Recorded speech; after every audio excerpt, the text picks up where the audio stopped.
So let's go ahead, F4 and F5. We'll just flip those particular keys. So now you can actually maintain sort of your volume for your character. Okay, so always draw nice and rough when you're starting animation. You never want to draw completely cleaned up yet. Okay, so that's cool. So now let's go ahead and do an in-between between these two right here. Let's do it at frame 3. Sort of, drawing the line, sort of slowing out of this ball up right here, coming down to that, and then we're going to go right back up. Now, I don't know if this timing is going to work or not, but let's go ahead and just keep going. So now I want to do an in-between between 7 and 9. So now I'm going to actually need to spread across this timing a little bit more. So let's go ahead and put this one on for 6. So you just select on it, and then hit frame 6 to add some timing to it. Okay, so let's go ahead and do an in-between right here, frame 9, coming back up this time. Okay, and let's put it right here. Flip those frames. In animation, you're always going to want to flip to the frame before to the frame after it, just seeing where you've come from and where you're going to. I'll click on frame 11 and go ahead and sort of do an in-between right here.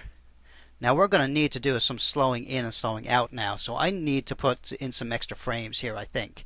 So let's go ahead and click on this frame, because I need to put some more in-betweens in here to slow this action down a bit.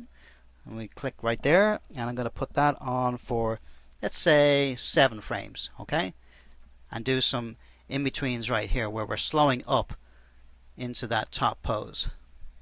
So now that drawing hasn't appeared yet until I actually double click or hit the arrow key. Okay, so now down to 15. Go ahead and slow in again.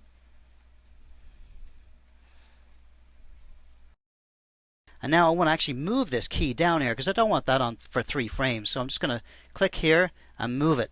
Okay, click and move. Okay, so we're ready to start seeing our animation playing back at speed. So this little icon right here and these little controls are your playbacks.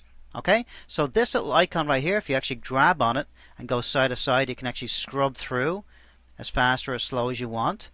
Okay, but it's not really playing back at speed, so I actually want to see this playing back.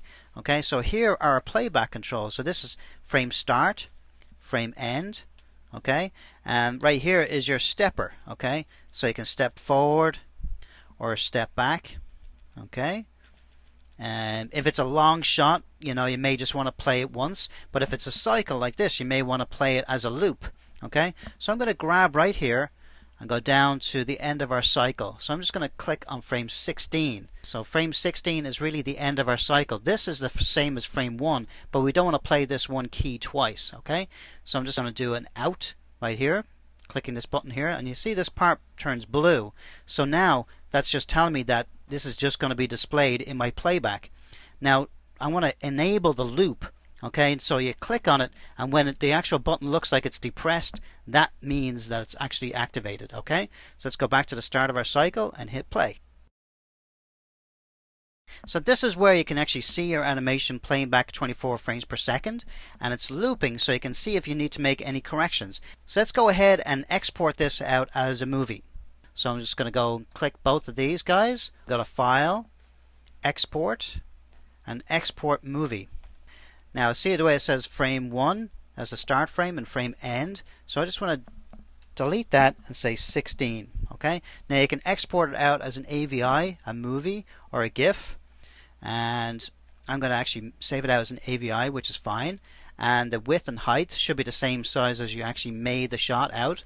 And then the codec, whatever codecs you've actually got on your machine. So I'm just going to use Cinepack because that's a nice small compressed file which doesn't really affect the quality of the images. And then I'm going to go configure. I'm going to say compress the color, that's fine, or compress the black and white. Okay, and hit OK, and then create the file. So it's at 24 frames per second, and then go ahead and create. And now I'm just going to call it bouncing ball movie, something like that, and then go ahead and hit save. Let's go to my recent documents here, and there's our bouncing ball movie, and then that would be playing at speed and looping. Another cool functionality that Flipbook has is cut, copy and paste. Now it's not copy and paste in the usual way that you would think about it, but you can actually squash and stretch things and reposition them and even rotate them. Okay, so to cut and copy and paste, let's go to a frame where we think we need to put a little bit more squash and stretch or a little less squash and stretch. So let's go ahead and go through our keys right here.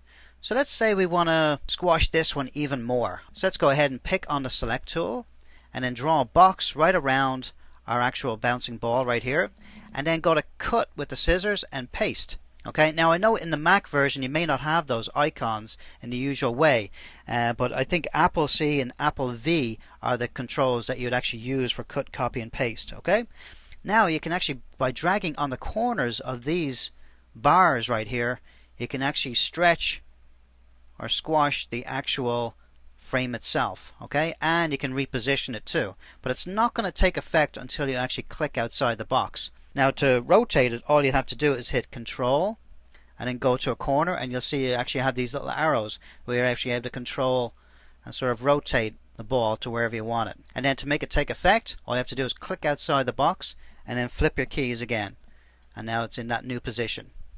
So it's a very, very, very handy tool.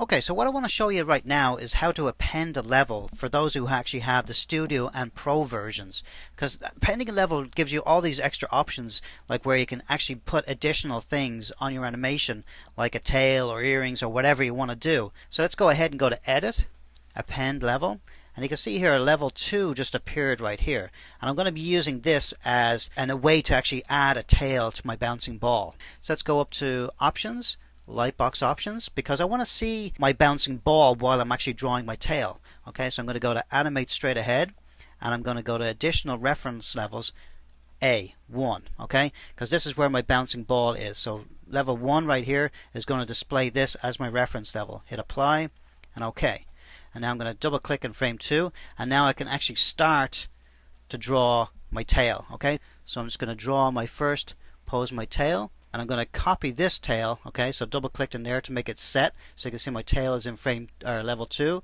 and my ball is in level 1. Okay, let's go to Edit, Copy, and go down to my last frame of my cycle, frame 17, and Edit, Paste.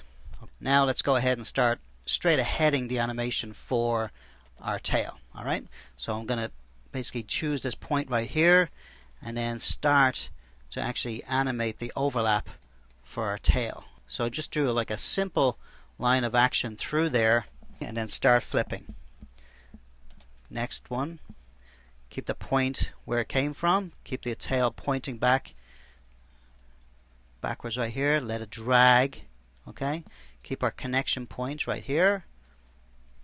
So very, very quickly you can solve your animation in Flipbook straight ahead and pose to pose, which is so cool. Animate down here, still dragging from where it came from. So I'm letting the point sort of like create this little invisible line right here, invisible curve dragging through. And the cool thing about Flipbook is it's automatically going to composite these frames together, so it's not going to look like it was on a separate level at all, as long as we draw properly and match it up to our reference level of the bouncing ball. It's always going to remain there. Okay, now because we're drawing, you know, on the exact same frames, so it's gonna look like it was actually part of the original drawing. Okay, let's let it keep dragging it, let it follow through. 13. So I'm double clicking in the X sheet to activate the frame, and then I'm starting to draw right on top of it. And now we're going to do the in-between right here so we can get back into frame 17. So go ahead and click on a little arrow here and go to in-betweening, previous and next, apply and OK. And now we're going to be able to see our in-between pose. So now I just need to in-between right here to our previous pose and next pose. Okay, cool. Okay, so now let's go ahead and set our out to frame 16 and depress the loop button so we know that's going to start looping, and then go to start of our cycle, and there's our overlapping tail. Okay, so I hope you enjoyed this actual tutorial, the quick start guide to Flipbook, and stay tuned for more tutorials coming from Jason at jasonryananimation.com. All the best, everybody. Take care of yourselves.